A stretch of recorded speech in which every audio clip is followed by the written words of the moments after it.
hoy en el grupo 2, que somos Madeline, Karen, Linda, Jenny y yo, les vamos a presentar sobre la oratoria. ¿Qué es la oratoria? Es el arte de la comunicación clara y objetiva que une un lenguaje verbal y corporal. Es la manera en que desarrollamos un tema y más que todo para persuadir ante un público al que le estamos presentando pues un tema en específico. Y los grandes oradores se reconocen por el poder persuasivo, ¿verdad? Y su fluidez para defender sus ideas. Independientemente de qué postura tengan ellos, pero van a defenderla a como de lugar para que el público o las personas con quien quieran ser persuasivas, pues voten porque ellos sean, en este caso, a cualquier presidente o a una persona para llevar pues un liderazgo. Y tenemos como ejemplo que la oratoria de un vendedor me convenció y terminé comprando 3 pares de zapatos. Entonces, por ejemplo, podemos ir a algún lugar y decir, mire, esos le quedan pero muy bonitos, y la comodidad del zapato, de la suela o del tacón o de algo por el estilo le va a quedar bien, y tenemos 2 por 1 y con el tercero tiene más rebaja, no sé, ¿verdad? Entonces a esto influye lo que es el ejemplo y lo que es la oratoria. Bueno, la oratoria realmente, aunque hoy en día vemos varios presidentes o vemos varias personas que tienen esa facilidad para poder hablar, convencer y persuadir a la gente, no es algo que ha comenzado hoy actualmente, sino que tras la historia ya se venía pensando en la historia. Esta nace en Cilicia y se desarrolla en Grecia, donde se consideró un instrumento para alcanzar el poder, es decir, aquellos que podían o tenían una buena oratoria tenían la oportunidad o la posibilidad de ir ascendiendo de posición independientemente del rango. Existía la profesión de logógrafo, que eran quienes se encargaban de redactar discursos para los tribunales. Sócrates creó una escuela famosa en Atenas. Tenía un concepto más amplio y patriótico. Él consideraba que un buen orador tenía que ser un hombre educado y movido por los altos ideales éticos con el fin de garantizar el progreso del Estado. Demóstenes fue considerado uno de los mejores, o es considerado uno de los mejores oradores de la historia, y por eso vamos a ver un poquito más de él. Los dotes de oratoria constituyen a la última expresión significativa de las proezas intelectuales atenienses. Como ya habíamos visto, fue allí una de las ciudades donde estuvo el auge de la oratoria, y permiten el acceso a los detalles de la política y la cultura de la antigua Grecia. La oratoria de Demóstenes iba enfocada en la política y en la abogacía. Apelaba y hablaba mucho sobre la libertad del pueblo y la justicia. Fue catalogado como perfecto en oratoria. Otros le decían la norma de la oratoria y se decían que él únicamente se iba a encontrar dentro del resto de los oradores debido a esa habilidad que él tenía. Pero algo curioso de Demóstenes es que él era tartamudo, pero logró vencer ese problema. Comenzó a estudiar los discursos y oraciones de otros griegos oradores, lo que le ayudó a poder llegar y ser de los mejores oradores de la historia. Pero también encontramos a otro personaje, este es Abraham Lincoln. Fue un verdadero portavoz de un ideal y tuvo las cualidades que un orador requiere: el conocimiento y la intensidad. Es decir, no solo conocía lo que hablaba, sino que él era manera positiva e intenso a la hora de poder exponerlo o explicarlo. Sabía de lo que estaba hablando y lo que significaba, o sea, no solo leía un discurso, sino que él entendía lo que estaba diciendo. Habló principalmente sobre las objeciones a la esclavitud, y uno de sus principales o más grandes discursos fue el discurso en Gettysburg a meses de la Guerra Civil. Fue una de las piedras angulares de la historia de Norteamérica. En este discurso, Lincoln logró resumir su postura frente a la guerra usando menos de 300 palabras en 2 o 3 minutos en 10 oraciones, lo que le hacía realmente un buen orador, ¿verdad? Porque en poco tiempo y con pocas palabras persuadió a la gente. También tenemos un personaje más contemporáneo y fue o es el expresidente Barack Obama, quien se inspiró en personajes históricos como el romano Cicerón y más contemporáneos como Martin Luther King. Él tiene algunas herramientas en su oratoria y estas son la repetición de palabras, la explicación de cuestiones emocionales a través de ejemplos concretos, o sea que llegaba al corazón de la gente haciéndole ver con ejemplos reales, y la capacidad de medir el tiempo para provocar el aplauso, lo que le hacía también un buen orador y le hace ser parte de los oradores de la historia.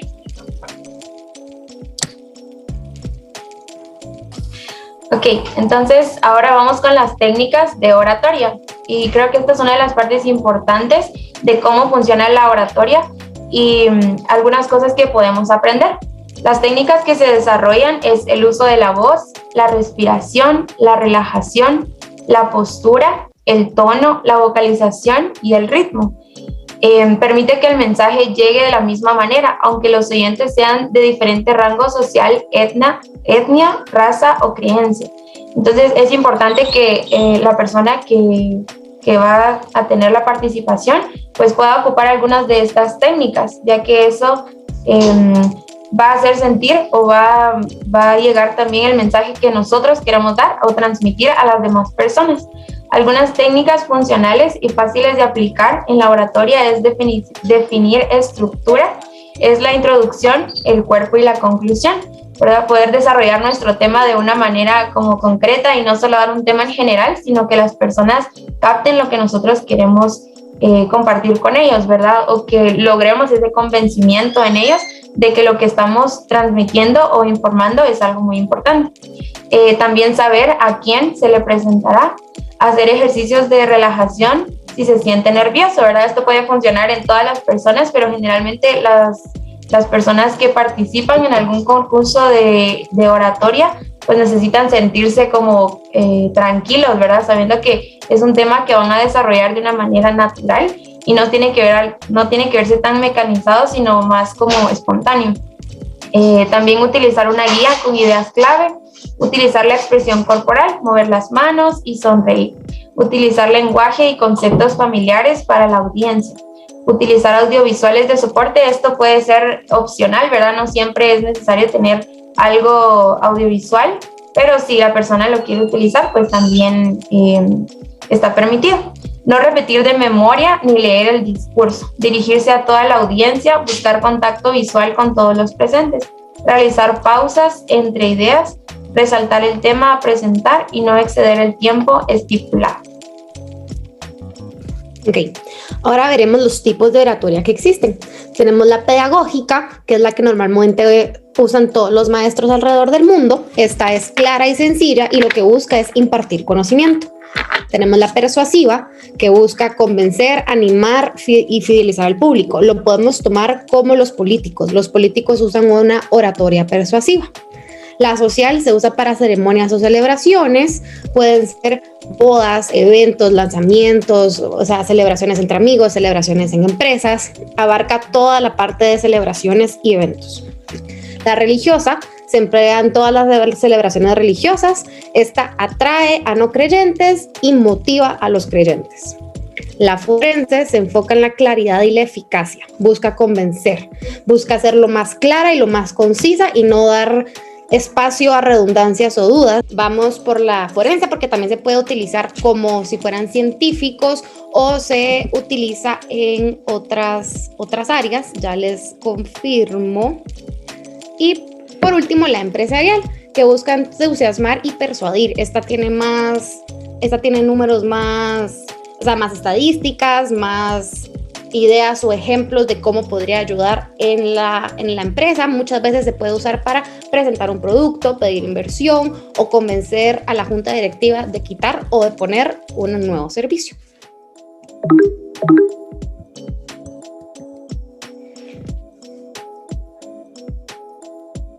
la importancia en la comunicación fluida y en la educación.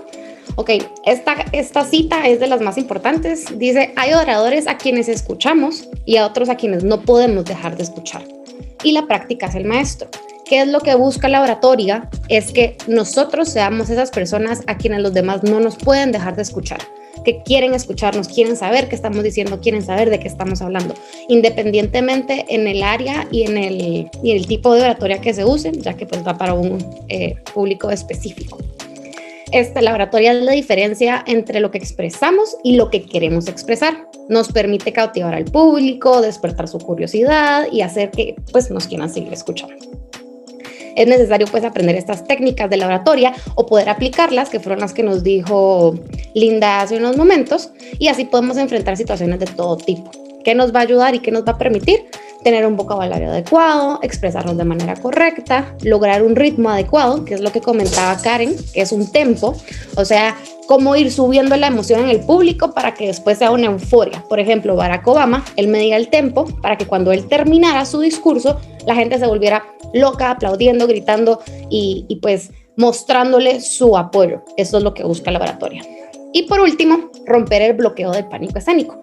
Como tenemos estas herramientas y sabemos qué es lo que vamos a hablar y lo que queremos producir en nuestro oyente, no vamos a tener por qué bloquearnos si nosotros somos las que tenemos el control de lo que estamos presentando. Así es, Camila. Ahora bien, la oratoria en la escuela y su importancia en el siglo XXI. Hay una frase muy importante que encontramos y que me parece bastante importante resaltar, es que nunca hay que dejar que el niño se arriesgue a fracasar hasta que tenga una oportunidad razonable de triunfar. Y es que ahora deseo compartirles, ¿verdad? Partiendo de este punto y la importancia que tiene la oratoria en el siglo XXI, es que la verdad, la oratoria es uno de los retos más grandes de la época, y es que consiste en formar alumnos con la capacidad de expresarse.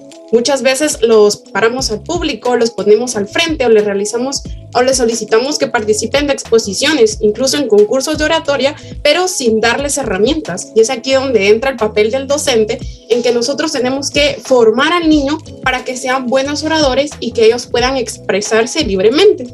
El siguiente punto nos dice, como profesores tenemos la responsabilidad de dotar al alumno de habilidades y recursos necesarios frente a una exposición en público. ¿Qué significa esto? Que nosotros somos los responsables, en primer lugar, de ser buenos oradores para poder formar pequeños oradores que puedan pararse frente a un público, sobre todo con seguridad y sabiendo qué es lo que están compartiéndole al público a quien se presenta. El siguiente punto es que tenemos que conocer al alumno y conocer sobre todo sus áreas fuertes como sus áreas débiles.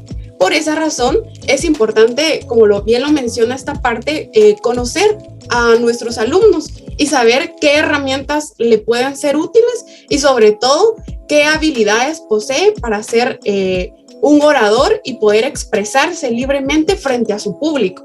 Y como siguiente, la práctica es la clave, y creo que lo hemos venido resaltando a lo largo de la exposición, y es que practicar previo a hablar considero que es una de las mejores actitudes que un buen orador debe practicar o debe tener, ¿verdad? Es una habilidad que debe poseer para poder expresarse libremente.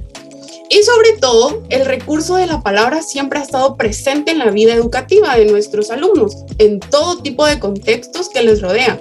En sus clases, en los recreos, en las excursiones, nuestros niños siempre están hablando, pero realmente la pregunta que hay que hacerse es si nuestros alumnos están preparados para hablar en público. Porque un momento o una diferencia es hablar en un grupo que tú conoces, un grupo con quien tú socializas o con quien tú te expresas libremente, ya sea en la familia o con tu grupo de amigos, y otra es pararte frente a un público a quien desconoces, pero que sobre todo, si quieres ser buen orador, tienes que cautivarlos. Y la realidad es que casi siempre resulta que se les exige a nuestros alumnos, pero no se les enseña lo suficiente. Y es ahí en donde todas estas cosas debemos practicar y debemos enseñarles y darles estas herramientas para que ellos puedan ser competentes a lo que el siglo XXI pues nos está exigiendo, y sobre todo a lo que nuestros alumnos deben estar preparados para poderse expresar en sus diferentes ámbitos en la actualidad o cuando crezcan y sean adultos mayores. Ok, a continuación les presentaremos unos ejemplos. Voy a quitar la pantalla ya que nos gustaría pues que puedan ver las cámaras de quienes presentaremos y así ustedes nos pueden ir diciendo qué tipos de oratoria será cada uno. Bueno,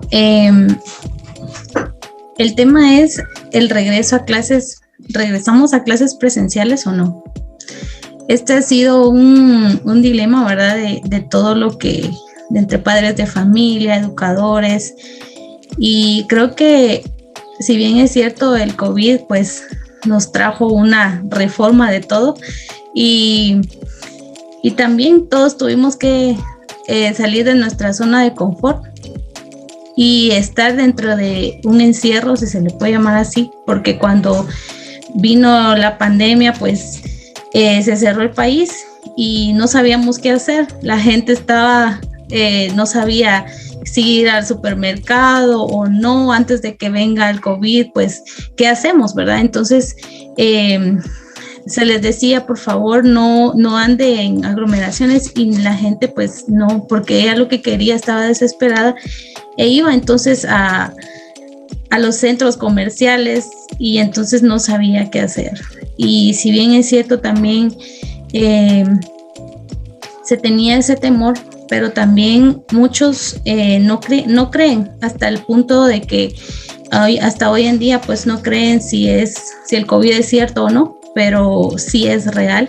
Solo la gente que ha pasado por esta situación sabe que esta enfermedad pues te bota, no tienes ganas de hacer nada. La gripe puede ser que te dé muy fuerte o no, si te falta oxígeno o no, si puedes respirar o no. Y yo he sido pues muy detallista con la gente en decirle, mire, por favor, cuídese, ¿verdad? Pero simplemente las personas que no se cuidan no les importa. Y afecta mucho a las demás personas, porque puede ser que a mí no me importe, pero afecto a la persona que está a la par, puedo afectar a mi familia. Entonces, el tema es del regreso a clases, sí. Para el estudiante es muy importante, ¿verdad?, volver a clases, porque la educación en el ámbito rural pues no es lo mismo, no cuentan con los recursos. ¿Y cómo lo vamos a combatir? Vacunándonos, ¿verdad? Vacune a su niño, vacune a su niña, por favor. Vacúnese usted también con las dosis que se requieran. Y pues así tal vez estaremos un poco seguros, ¿verdad? Puede ser que le dé el COVID, pero no le va a afectar tanto si usted no cuenta con las vacunas. Si usted no cuenta con las vacunas, puede ser que vaya al hospital y no resista la enfermedad. Entonces, por favor, vacúnese. Y pues creo que estoy de acuerdo en que sea híbrido, porque entonces de alguna manera si afecta a algún niño la enfermedad, se puede cerrar ese tipo de burbujas como ahora están en muchos colegios, ¿verdad? Y ya se ve la solución, pero no ir todos los días porque es demasiada aglomeración. Pues si los adultos no hacen caso en ponerse mascarilla, en no cuidarse, los niños son obedientes, pero a veces se les olvida. Entonces, eso también debemos tomarlo en cuenta. Y pues como conclusión, ¿verdad?, lo primordial es que todos tengamos lo de las dosis de las vacunas y para no estar en riesgo y poner en riesgo a los demás. Y creo que también podemos tener esa prevención, ¿verdad? Prevengamos vacunándonos, prevengamos utilizando la mascarilla, el lavado de manos y también cuidamos a nuestra familia, que es lo más importante. Así es que, por favor, si van a regresar a clases, está bien, pero de manera híbrida, que es con lo que yo estaría de acuerdo. Y si usted se ama, también ama a su familia y creo que no nos gustaría que pasara por el hospital, ¿verdad?, a encerrarse, sino que mejor enciérrese o conviva con su familia, que es lo más preciado que tenemos.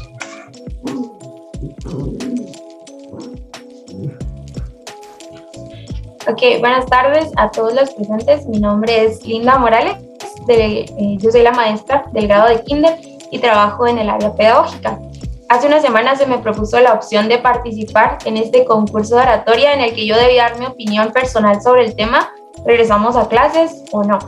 Me pareció pues algo muy interesante, sabiendo que es un tema muy importante que todos pues tendríamos que conocer, sabiendo que, hablando del lado negativo, pues durante el confinamiento, el nivel sociocultural, las condiciones de la vivienda, los problemas de aprendizaje sin duda pues influyeron en la educación a distancia.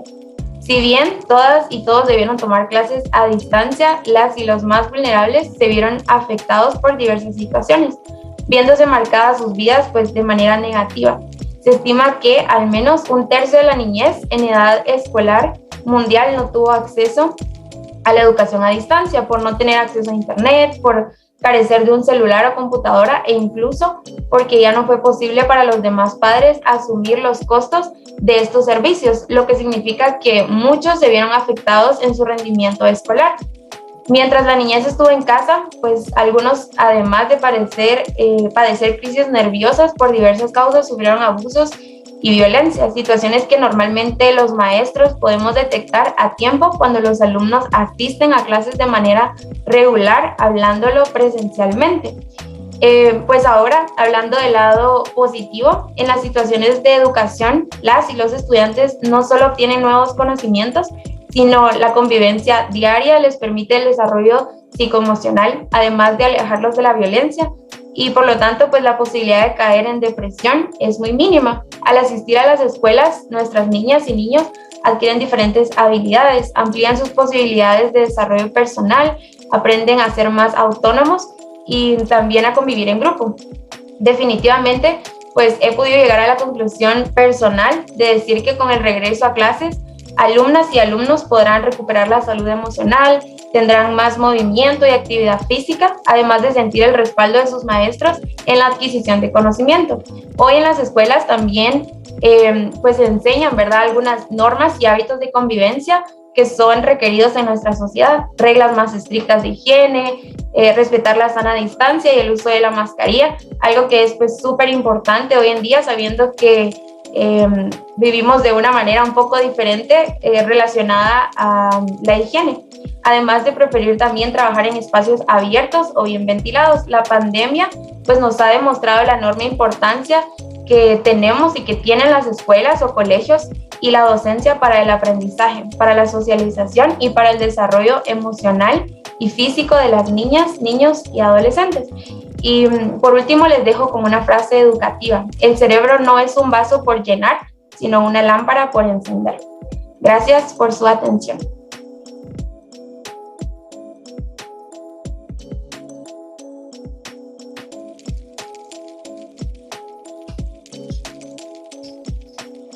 Muy buenas tardes, queridas hermanas. Les saluda el Padre Adolfo. Que en esta tarde cada una de ustedes sea bendecidas. Y el día de hoy, ¿verdad?, me han invitado a participar de este concurso de oratoria, pero más bien a impartir mi mensaje de fe y un mensaje que llega al alma, a esa alma temerosa que cada uno de nosotros tenemos acerca de una incógnita que ha estado surgiendo a lo largo de las últimas semanas a causa de nuevas propuestas que el Ministerio de Educación, conjunto con el presidente y el Ministerio de Salud, han estado analizando para poder volver nuevamente a las clases presenciales. Y entonces se me plantea la siguiente pregunta: ¿se vuelve o no a clases presenciales? Pues el mundo actual siente demasiado temor.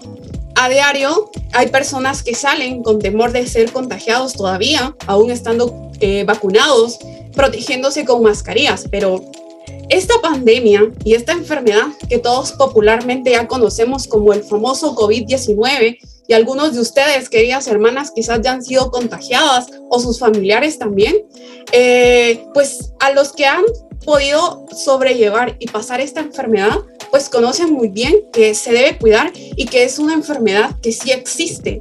Pero ante esta incertidumbre, ante este miedo, ante esta vulnerabilidad de pensamientos, emociones y sentimientos, pues yo vengo y hago reflexión con la siguiente cita bíblica que nos habla en el Evangelio de San Marcos, capítulo 4, versículo 35 al 40, en donde vemos a unos discípulos que acompañaban a Jesús trasladándose de un barco a otro, de un lado a otro, en el fondo del mar.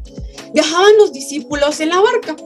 Ellos ya estaban subidos ahí mientras se desató una gran tormenta con un viento tan fuerte que las olas caían sobre la barca.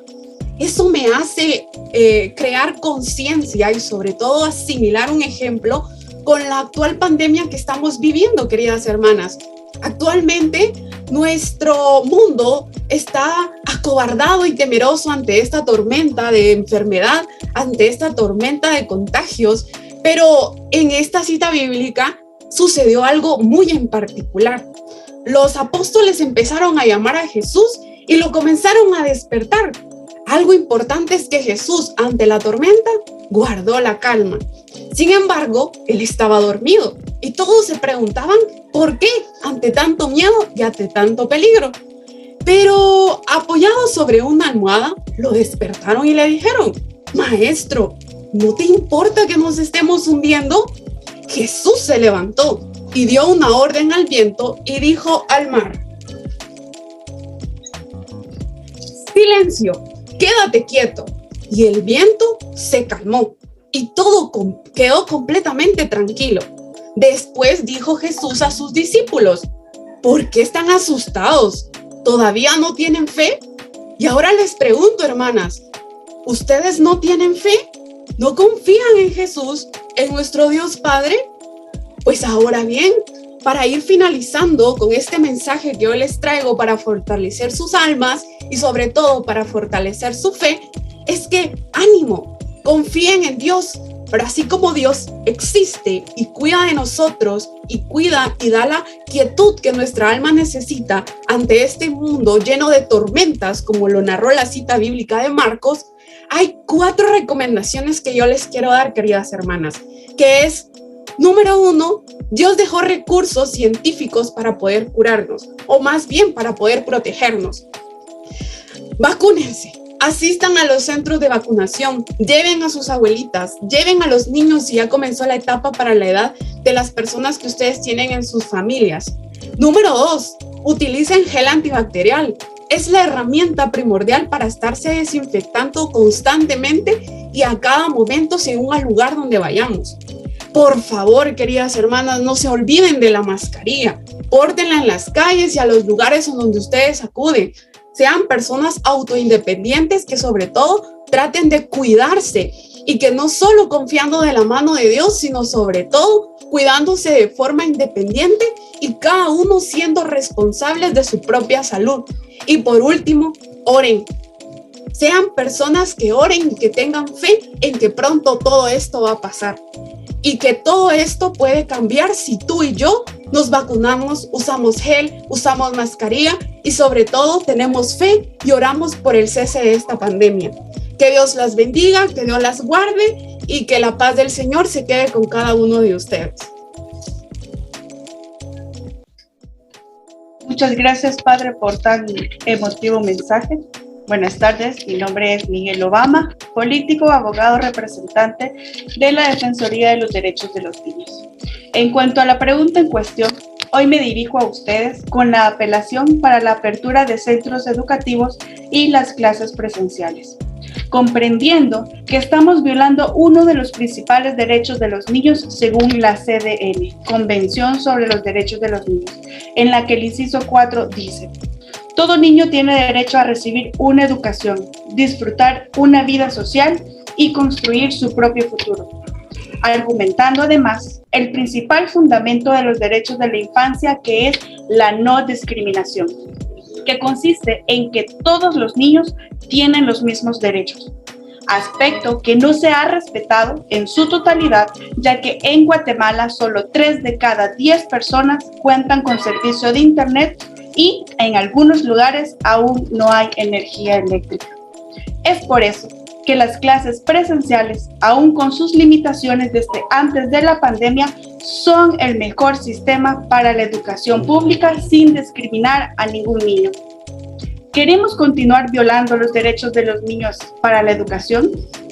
¿Quiere usted seguir discriminando a aquellos que no tienen servicio eléctrico ni internet? Estoy segura que no.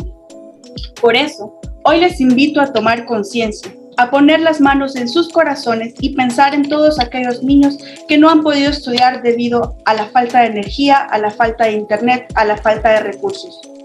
Por eso, es momento de que todos los niños de nuestro querido Guatemala puedan regresar a las clases presenciales y así dejar de violar los derechos de cada uno de ellos. Muchas gracias. Bueno, señores, como ya se ha hablado anteriormente, esta pandemia y esto que cerrarán los colegios afectó a nuestros niños psicológica, social, educacional, familiar, económicamente. Pero que ha sido un fuerte impacto en nuestra sociedad es que más de 800,000 alumnos no pasaron de la educación primaria o media a la educación secundaria mayor. ¿Qué pasa acá? No tenemos futuro en el país, no tenemos gente que salga preparada para poder ayudarnos y seguir desarrollándonos como país. Este año en América, más de 2.1 millones de niños regresaron a las clases. ¿Qué es lo que han dicho estos países? ¿Cuál ha sido la consecuencia? La economía y principalmente la parte de la compra de útiles en el área de útiles y computadoras escolares incrementó un 35%. Y todos nuestros países, principalmente pues todos los países de América y principalmente Guatemala, tenemos muchas librerías, fotocopiadoras, lugares de computación, como mencionaba nuestro anterior orador.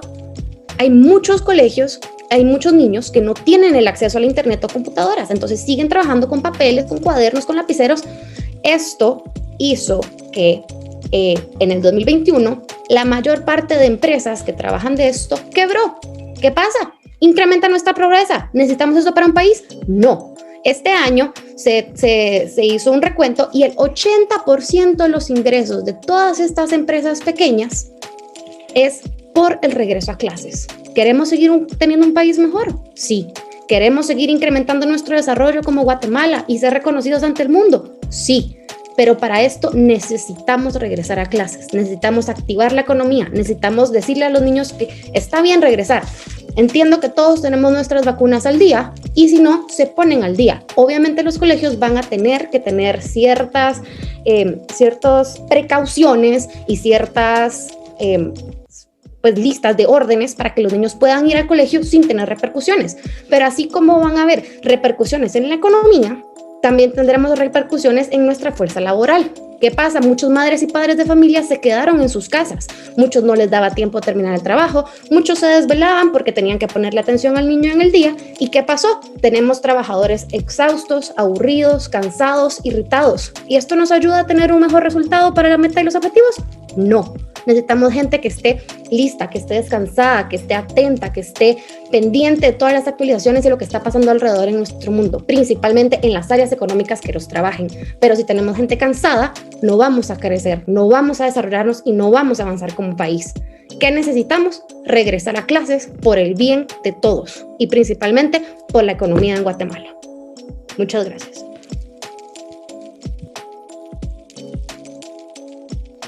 Y bueno, estos fueron nuestros ejemplos de oratoria. Pues espero les hayan gustado.